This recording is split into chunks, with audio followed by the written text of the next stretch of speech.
Assalamualaikum warahmatullahi wabarakatuh. Kami dari kelompok 2 mata kuliah Sejarah Kebudayaan Islam dengan dosen pengampu Bapak Masyudan Dardiri yang berakotakan Doni Syaputra, Bella Yunia Putri, Yuni Febrianti Putri, dan Akif Anan akan menampilkan video penjelasan tentang proses pembentukan fondasi peradaban Islam.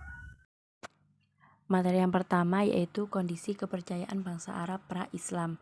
Kebanyakan masyarakat Arab adalah penganut agama Watsani atau penyembah berhala.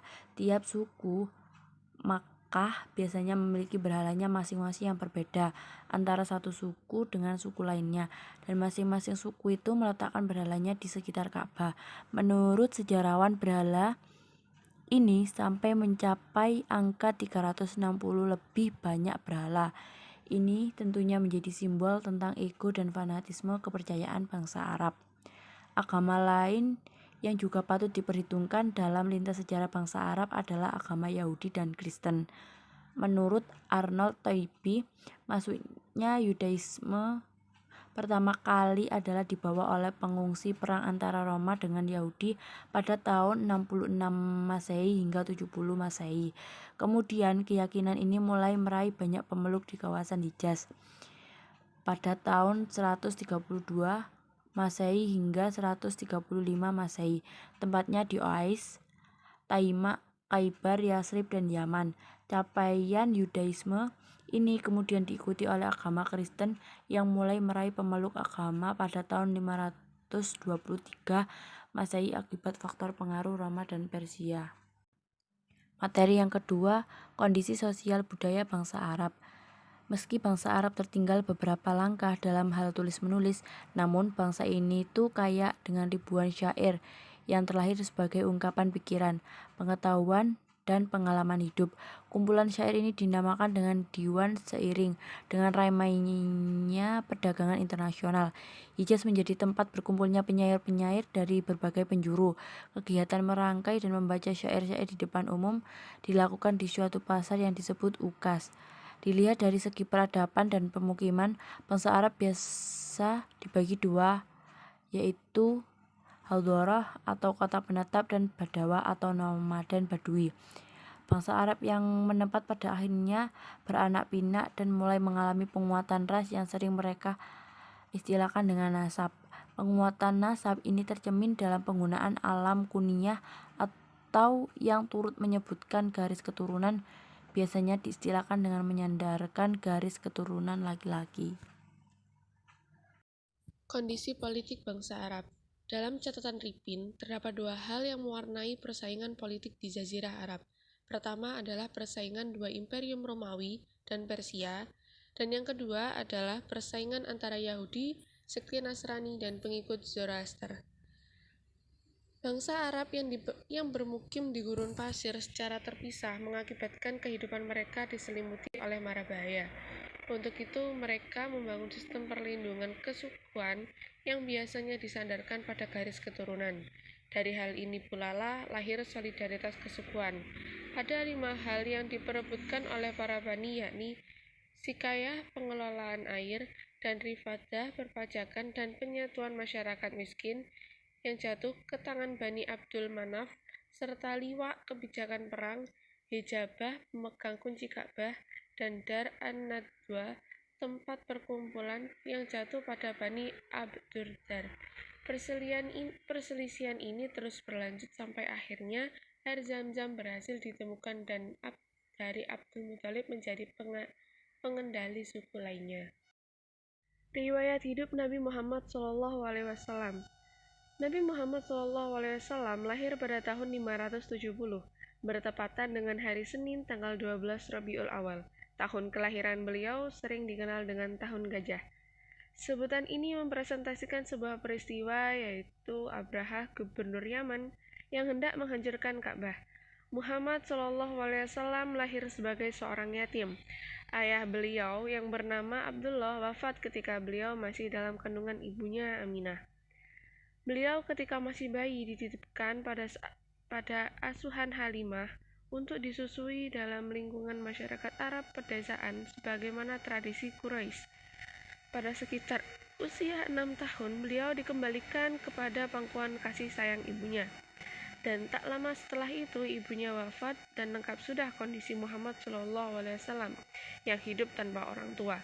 Untuk kehidupan Muhammad SAW kecil kemudian menjadi tanggung jawab kakek Abdul Muthalib. Tak lama dalam belayan sang kakek, Muhammad SAW kembali harus menerima kepergian orang terdekat. Ketika ia berusia 8 tahun, untuk selanjutnya kehidupan Nabi Muhammad. Ketika berusia 8 tahun, Nabi Muhammad berada dalam pengawasan sang paman, Abu Thalib. Bersama Abu Thalib, Nabi Muhammad diajak berkelana dari negeri ke negeri yang lain untuk keperluan berdagang. Pada usia 12 tahun, Abu Thalib mengajak Nabi Muhammad ke Syam.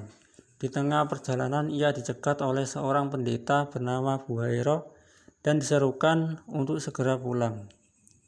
Buhairah menemukan tanda kenabian pada Nabi Muhammad dan ia memberitahukan bahwa meneruskan perjalanan ke Syam dianggap akan membahayakan nyawa Nabi Muhammad. Hal ini membuat Abu Thalib berbalik arah dan memilih tidak melanjutkan perjalanan.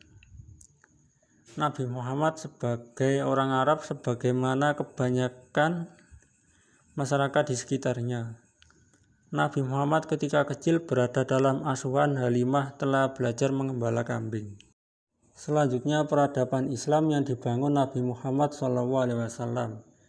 Yang pertama, pendidikan. A. Upaya pengentasan buta huruf. Masyarakat Arab dikenal dengan masyarakat yang buta huruf. Kebanyakan penyair akan lebih bangga dengan pendayagunaan hafalannya dibanding dengan tulisan. Kedatangan Nabi Muhammad ke Madinah di awal-awal masa kehijrahannya membuat terbukanya kesadaran baru terhadap baca tulis. Madinah yang sebagian penduduknya merupakan orang Yahudi sedikit lebih maju dalam dunia tulis-menulis. Pertemuan antar dua budaya, Mekah dan Madinah, membawa pada sudut pandang baru Rasulullah. B. Al-As-Sufah dan semangat keilmuan. Dari berbagai kalangan sahabat, Al-As-Sufah merupakan sekelompok kalangan yang bisa dikatakan cukup memiliki kedekatan dengan Nabi. Kedekatan ini tidak hanya kedekatan dairiyah karena mereka tinggal di emperan serambi Masjid Nabawi, namun juga kedekatan batiniyah karena perjumpaan batin mereka dengan Rasulullah. Kedekatan batin ini terrepresentasikan ketika mereka berhijrah dari Mekah meninggalkan rumah, ternak, dan harta bendanya untuk ikut setia bersama Nabi Muhammad. Yang selanjutnya yaitu peradaban Islam yang dibangun Nabi Muhammad SAW. Kedua yaitu sosial budaya. Penghapusan perbudakan tidaklah kebetulan Islam. Dalam beberapa hukuman yang diberlakukan kepada mukallaf mengharuskan atas pembebasan budak. Pengangkatan derajat budak juga terlihat ketika Bilal mengumandangkan azan, sebuah posisi yang terhormat. Nabi Muhammad SAW lebih memilih posisi itu untuk diisi oleh seorang mantan budak sebagai lambang kesetaraan. Dalam Al-Quran, kata budak sendiri diulang sebanyak 90 kali dengan berbagai term baik antonim maupun yang sepadan, dan kebanyakan mengacu terhadap pengentasan budak. Yang B yaitu pemberian harta waris kepada perempuan dan pembatasan poligami. Datangnya Islam di kawasan Arab juga memberikan dampak yang signifikan terutama dalam konstruksi budaya bias gender. Bayi wanita yang lahir dulu dianggap sebagai sebuah petaka, dan bagi orang yang masih memegang tradisi jahiliyah akan tega menguburkan hidup-hidup. Kedatangan Islam tidak sekedar merupakan gerakan sosial keagamaan, namun juga gerakan kemanusiaan. Yang selanjutnya yaitu C. Toleransi antar agama. Toleransi antar beragama yang paling terlihat selama dakwah Nabi Muhammad SAW adalah ketika berada di Madinah. Nabi Muhammad SAW mulai meletakkan dasar-dasar kehidupan antar sosial antara umat beragama. Menurut Munawir Syadzali,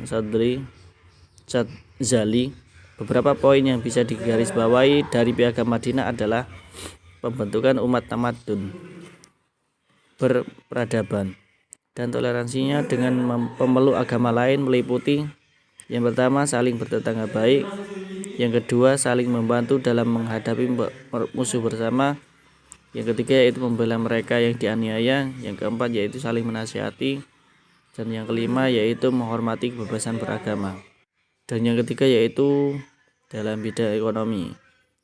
Yang pertama, yang A, yaitu riba dan zakat, sebuah upaya pengentasan kemiskinan beberapa orang dalam kebudayaan Arab, berpercarian sebagai pedagang. Nabi merupakan salah satu dari antara yang pernah masuk dan berada di tengah-tengah komunitas tersebut. Nabi juga sangat mengenal praktik riba, dan untuk itu dibeberkan hadis dan Al-Quran. Riba menjadi salah satu tema yang dibahas. Penghapusan riba juga berkorelasi dengan upaya pengentasan kemiskinan. Selain penghapusan riba, Islam juga sangat memperhatikan praktik monopoli. Untuk menanggulangi hal tersebut dan harta tidak berputar pada satu pihak, maka diperlakukan kewajiban zakat yang terdiri atas zakat mal dan zakat fitrah.